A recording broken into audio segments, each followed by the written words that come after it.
Welcome to the Regulatory Transparency Project's fourth branch podcast series. All expressions of opinion are those of the speaker.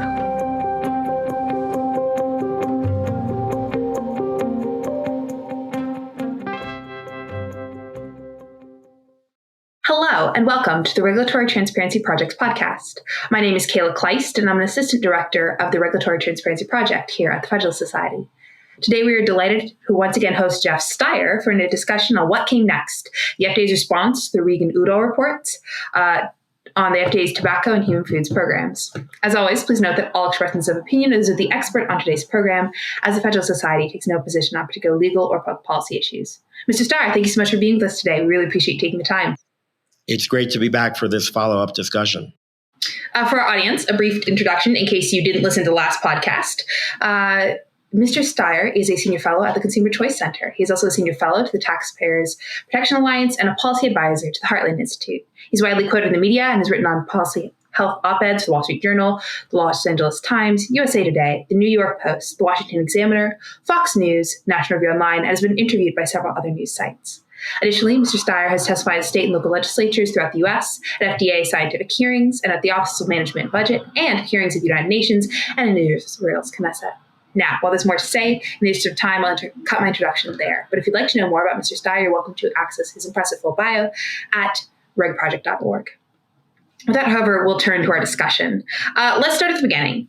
For those who may not have been aware or haven't yet had the chance to listen to the last podcast, and here I'll quickly plug that to our audience, it really does help lay the groundwork both for this discussion as well as provide some helpful detail and background and an interesting topic.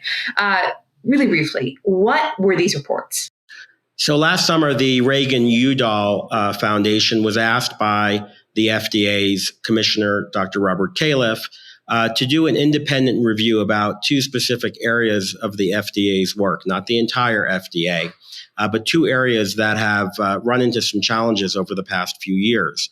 And that is the FDA's Food Regulatory Division, which is responsible for some 80% of the U.S. food supply safety, as well as the tobacco regulatory arena, which is overseeing regulation of a product, cigarettes, that still cause about 400,000 American deaths every year, and the potential for alternative products. So the FDA's regulatory approach to tobacco products. And the agency was having some trouble and maybe not performing as well as some people would have liked. And to Dr. Califf's credit, he sought out an independent review of the agency's work. Now, the Udall Foundation, Reagan-Udall Foundation is independent. It was set up by Congress to support the FDA's mission.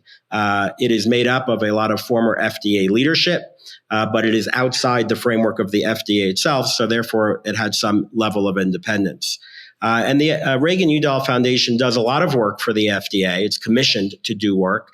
But this was a unique type of request in that it was not specific to one scientific issue or one approach. It was kind of a big picture about how the agency is organized in these two particular areas of food and tobacco.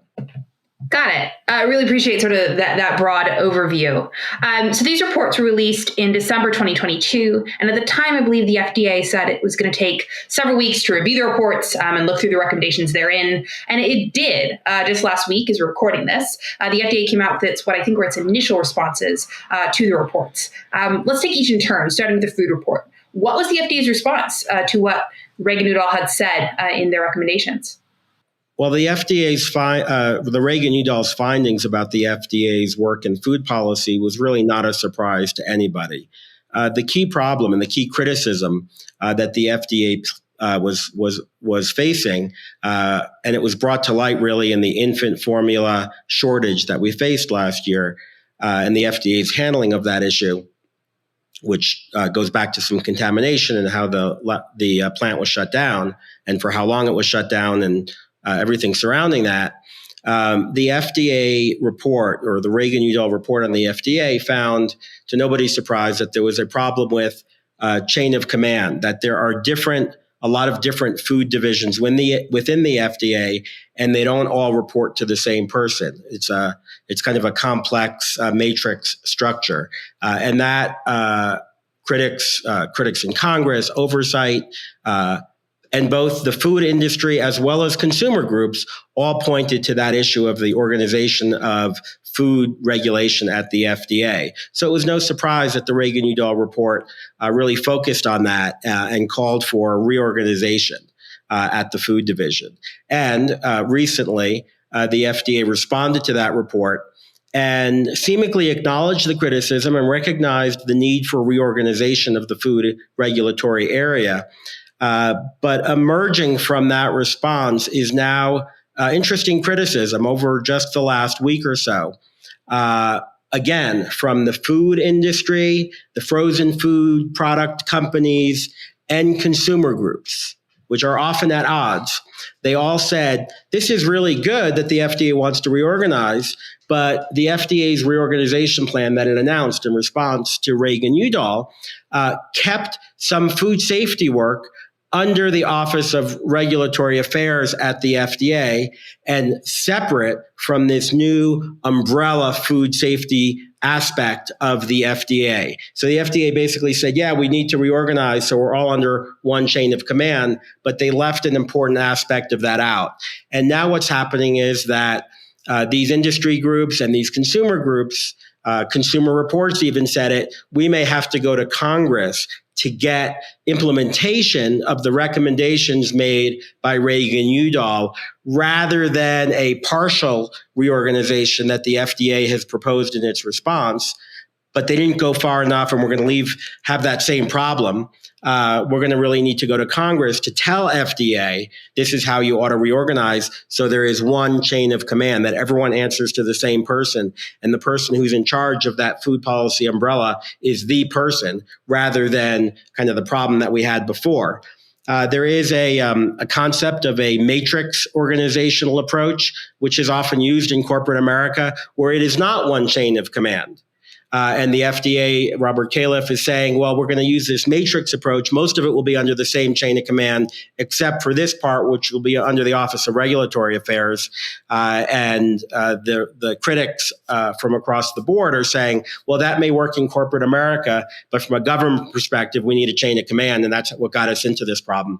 So when it comes to food, as uncontroversial as the Reagan-Udall report seemed to be, and unsurprising, what's emerging now is that the FDA's response and approach to try to implement the Reagan-Udall report is not complete enough for critics. So we're going to have to continue to watch that and see whether the FDA responds in kind and says, okay, we hear you, we're going to do it differently, or whether the threat of congressional oversight, and there's bipartisan support, I should add, for this in Congress for a more streamlined approach to the FDA. So it'll be an interesting battle. And those of us at the Federalist Society who enjoy kind of looking at the academic approach that you might look at in law school about separation of powers is really being, there's a light being shined on that issue right now, and how the interplay between an outside report, the regulators, and whether Congress is going to come in and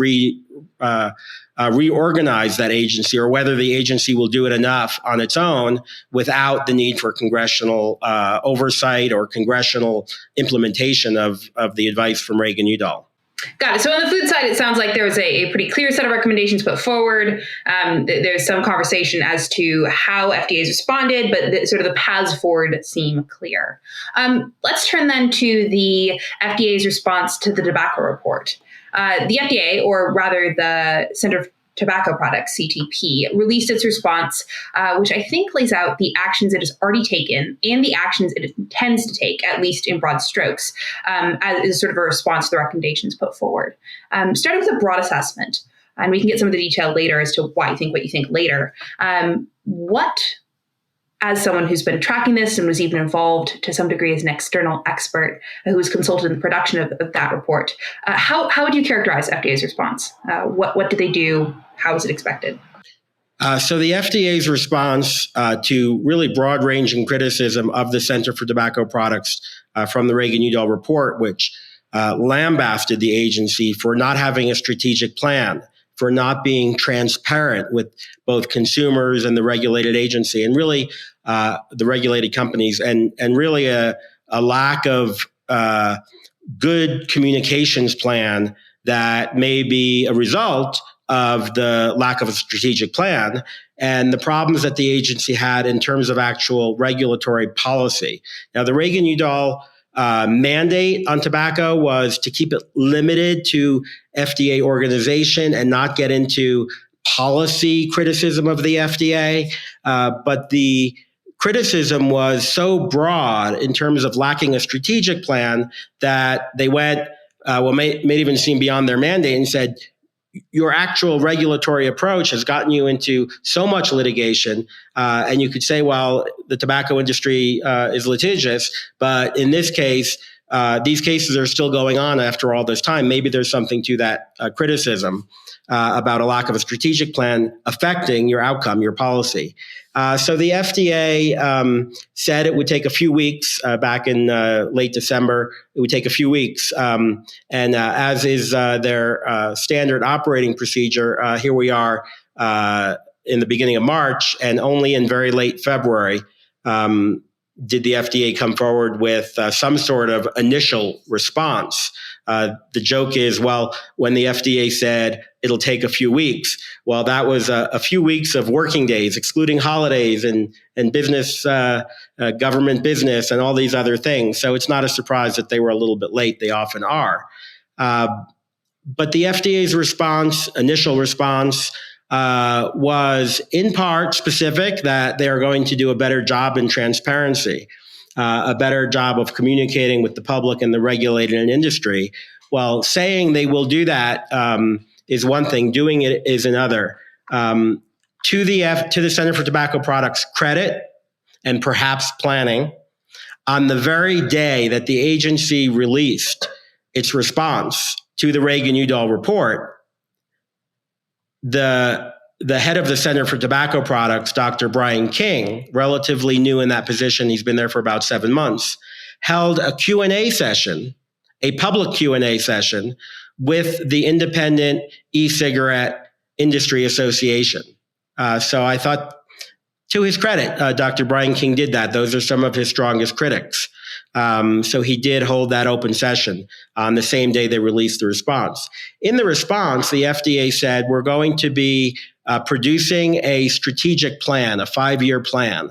The proof will be in the pudding. It's good news that, although no surprise, that the FDA is now going to come up with a strategic plan. The question is, what will that strategic plan look like? Will it basically rehash what it's done before? I'm a little bit concerned because what the director said in that meeting was, well, I was given a mandate by Congress, and we're going to use the best science to come up with that mandate. And that's all well and good. But the question is there going to be a strategic plan? Are they going to try to accomplish something? Or is it just going to be a strategic plan as a repackaging of what they've already done, and things will be just the same? We haven't seen yet what that will be, but at least they're going to work on a strategic plan. Other aspects of the Reagan-Udall report, however, will require, as we talked about in the original discussion here, it will require congressional authorization. Some changes the FDA may support. No surprise, they may support an excise tax on new products like e-cigarettes, which will require congressional authorization. But interestingly, the FDA is not seeking any change to the overall approach. And the real key and the real controversy in that overall approach is the pre-market tobacco application. And something that Congress called for and put into law is that in order for a product to be considered to be authorized by the FDA has to find in its review of a pre-market tobacco application that the product is, and I quote, appropriate for the protection of public health, not only for the individual user, but for public health broadly. So both for the individual user who might be a smoker and stop, as well as public health writ large. Youth might begin using a product, and you weigh the benefits to smokers quitting completely versus the downside of youth initiation or other potential downsides, and it's a balancing test. Congress did not give very specific demands beyond that. And companies who put in applications didn't have any guidance from the FDA. This is part of the Reagan-Udall criticism, that there was no standard, there were no specific studies that the FDA asked for, there were no benchmarks that the FDA wanted to see, and there was no consistency in these applications. The only one standard that the FDA put out was that they wanted to see longitudinal studies about these products. Problem is, and Reagan-Udall pointed this out as well as we're seeing it in the litigation playing out right now, is that that standard was only announced after the rule, the deeming rule about these pre-market tobacco applications became the rule, and only after the deadline to submit applications for those new products, for them to stay on the market. So obviously that standard, to the extent it's a standard, was not implemented properly or accurately. So that's the kind of problem that the Reagan-Udall report pointed to. And that's the type of thing that I think remains to be seen. How will the FDA remedy that? Can the FDA remedy that? And what might make sense would be, we see this often, a commissioner of an agency goes to Congress and says, we need the law changed. The law isn't working. The standard isn't right. The rules aren't clear enough. There's a lot of litigation. It's a mess. And the agency will go to Congress and say, and lobby for a change. What Dr. Brian King said in response to a question during that conference with the Vapers organization, are there problems with the PMTA process, particularly with regard to how do you define appropriate for the protection of public health? He said, well, we're just applying the law and we're using the best science. That's kind of a pat answer. That's the law. And we're just doing the best job we can using the best science we can. If the FDA wants Congress to change the law, the FDA will not be shy about lobbying for that change. Whereas here he says, well, I'm just dealing with the law that Congress gave us. So that'll be interesting to see in terms of how those types of changes are implemented. And the FDA's response was only initial response. They're setting up all these task forces about how to respond. But it's going to take time. And the real question is, can the FDA make these types of changes itself? That was the question we discussed last time. And based on the FDA's initial response, I personally am not persuaded that the FDA is motivated to make the types of changes it needs that the Reagan-Udall report called for on its own. And to me, this is kind of the headline. Congress will need to exercise oversight. And the Reagan-Udall report that was commissioned by the FDA itself, was not speaking only to the FDA, it was also speaking to Congress. And while the FDA released an initial response, I think we have yet to hear from Congress about what Congress's role is in fixing the dysfunction at the Center for Tobacco Products. Got it. One thing you noted in our last podcast that you were surprised to see in the Reagan-Udall Foundation's report was a lack of a singular emphasis on a need for more money or more staff at the FDA, although both topics were obviously raised. As you now look at what the FDA is proposing in response and the requests it's making of Congress, because I think there are some requests made of Congress in these sort of initial responses, do you see a request for both of those? And are those requests in line with and paired with responses to the other recommendations made by the Reagan-Udall reports? Kayla, only partially. And that is, while I was surprised, my initial skepticism, and I wrote about this for the Washington Examiner last summer, was, hey, I'm a little skeptical. The FDA asked for an independent report from former FDA officials basically criticizing their own work.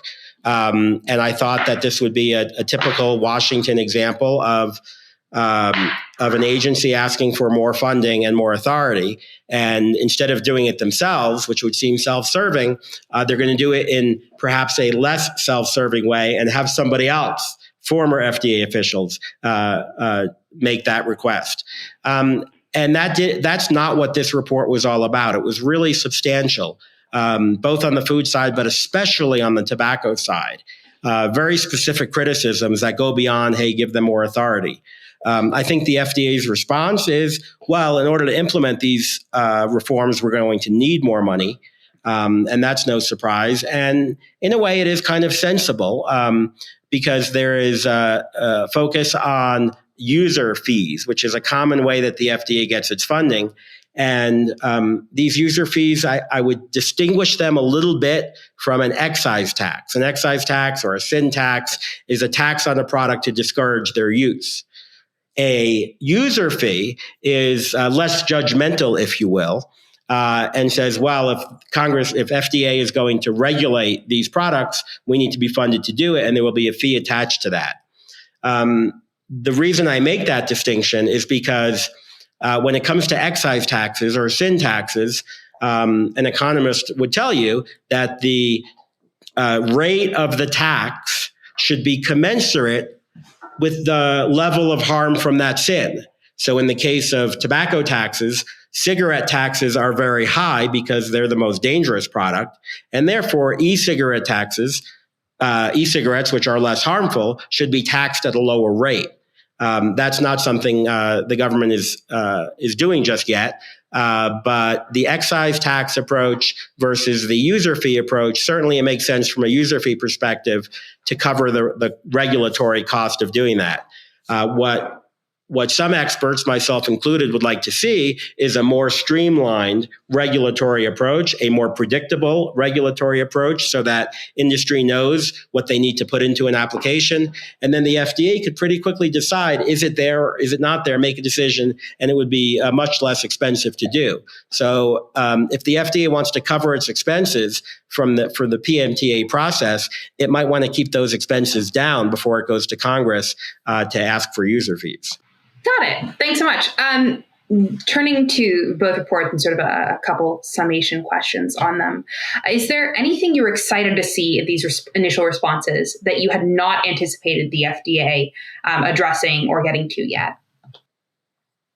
Well, on the food side, I don't think there was ever any suspense about what the report would say. I am a little surprised that the FDA's response was not as robust as everyone would have liked to have seen.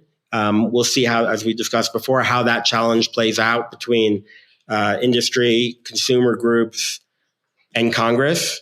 That I think was surprising to me. I wasn't expecting to see the FDA kind of balk at implementing the Reagan-Udall's recommendation that there be a single chain of command in terms of authority.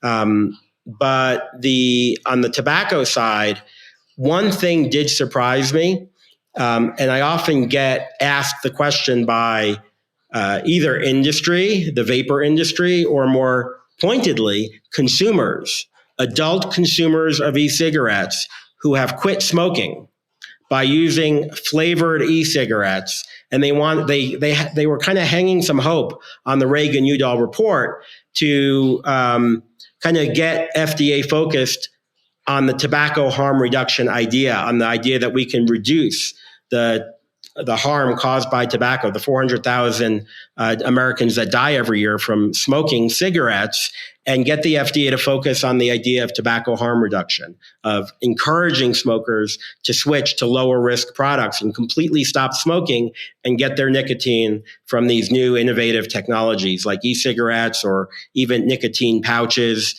some other form of nicotine rather than the combustible form, which is the far most harmful form.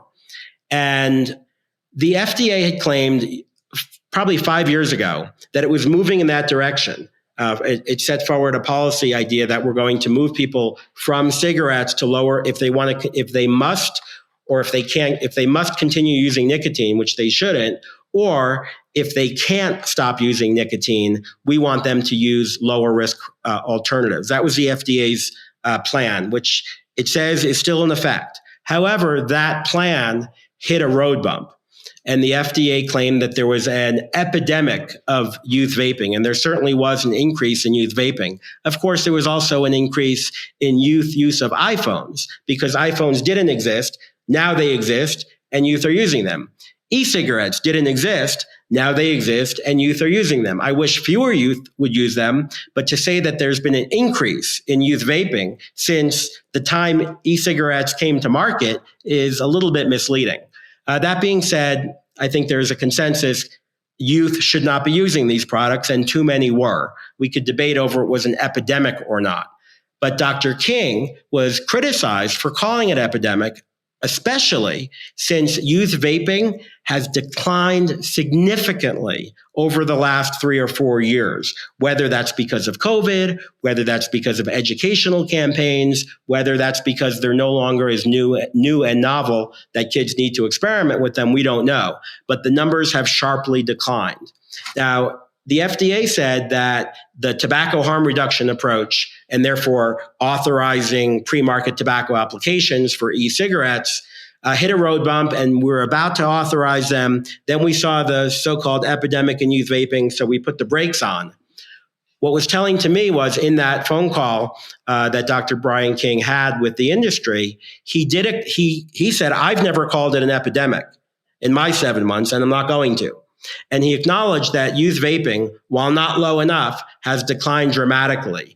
And if you parse out that language of what he said about, yes, it's no longer, maybe it was an epidemic, but now it's not, and I'm not going to call it an epidemic, and the numbers have declined, that suggests, if you read between the lines, that maybe he is prepared to go back to the FDA's focus on tobacco harm reduction, and that road bump, we have now passed it, and the FDA is going to continue to encourage less youth vaping and do more to enforce the rules against that are already on the books.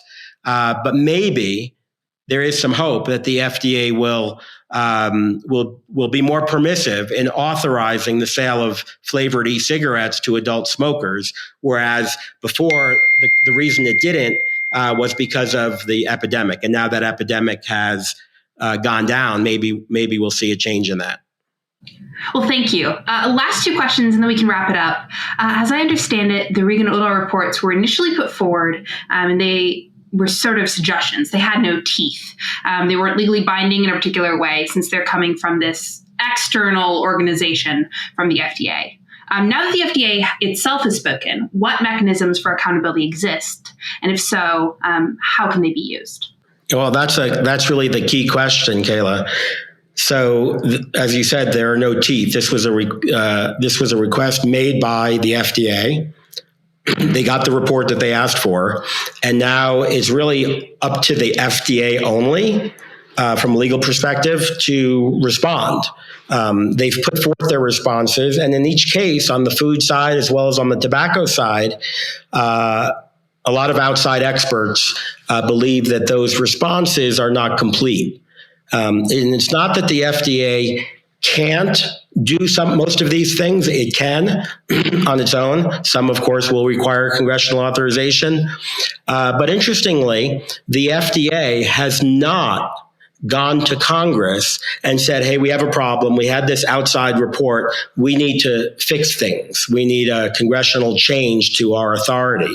In fact, on the day that the FDA responded to the tobacco report and put out its plans for finally coming up with a strategic plan, Dr. Brian King, the director of the center, was asked, well, do you think, given that one of the big problems was the FDA's response to pre-market tobacco applications and the general confusion on the appropriate for the protection of public health standard that's needed to authorize a product, do you think maybe Congress needs to clarify that?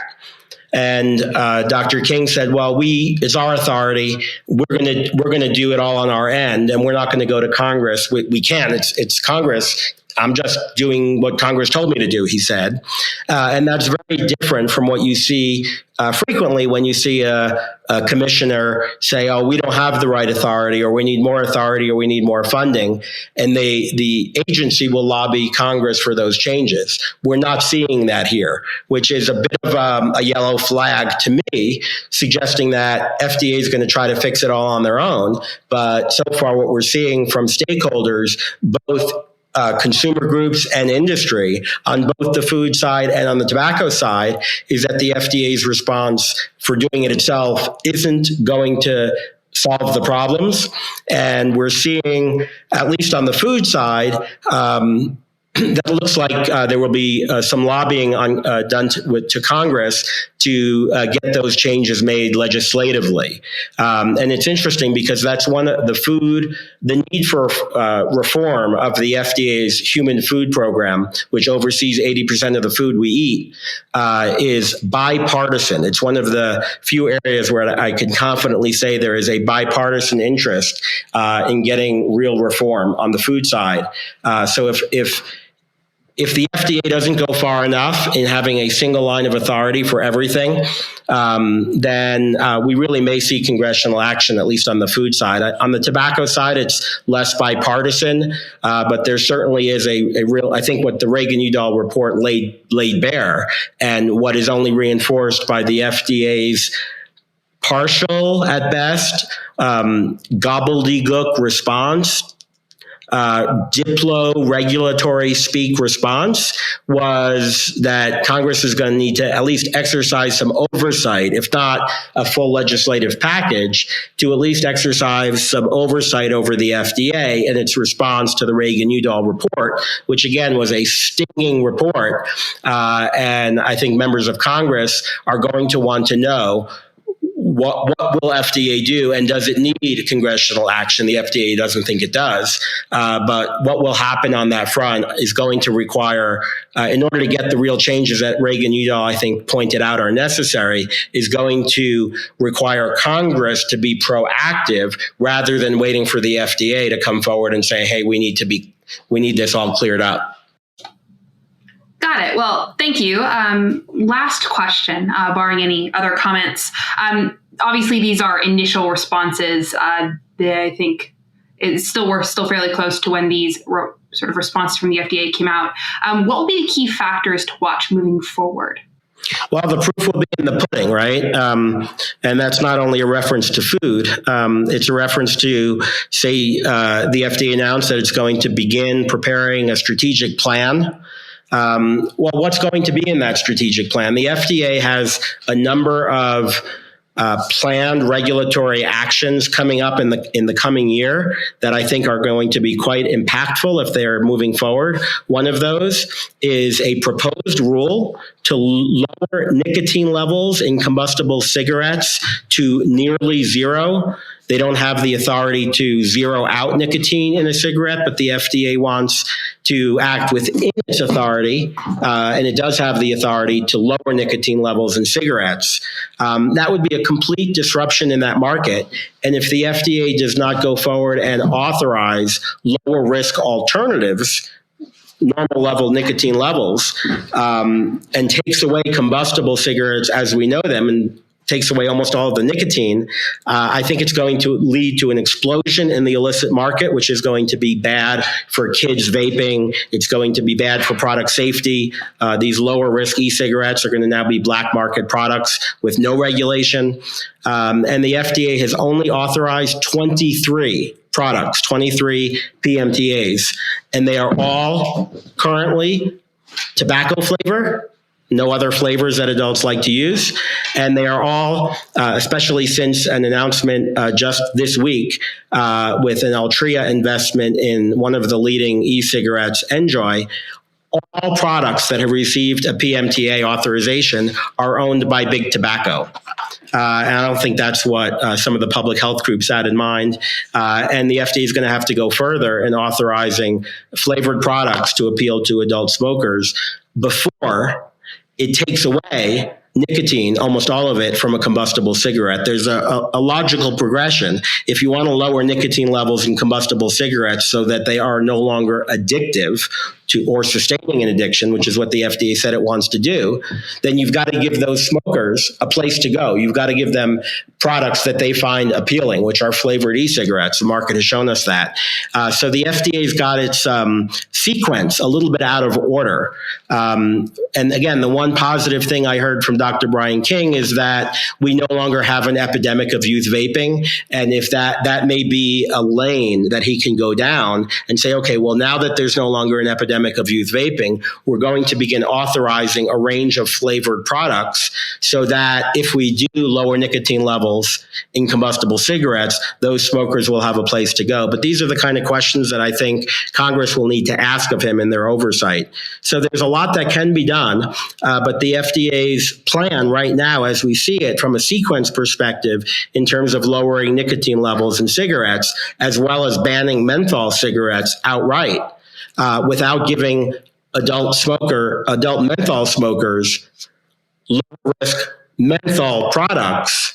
They've got the order all wrong. And if you take away the products before offering them lower risk alternatives, you are going to stand up an illicit market. And that's what concerns me. I think that's what will concern members of Congress in oversight hearings that I hope we'll see later this year.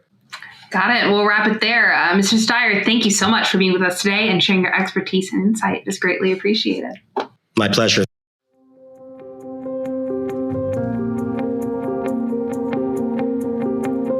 On behalf of the Federalist Society's Regulatory Transparency Project, thanks for tuning in to the Fourth Branch podcast.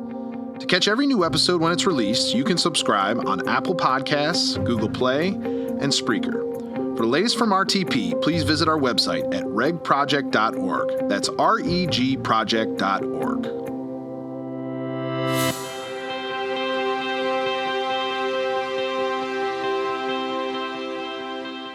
This has been a FedSoc audio production.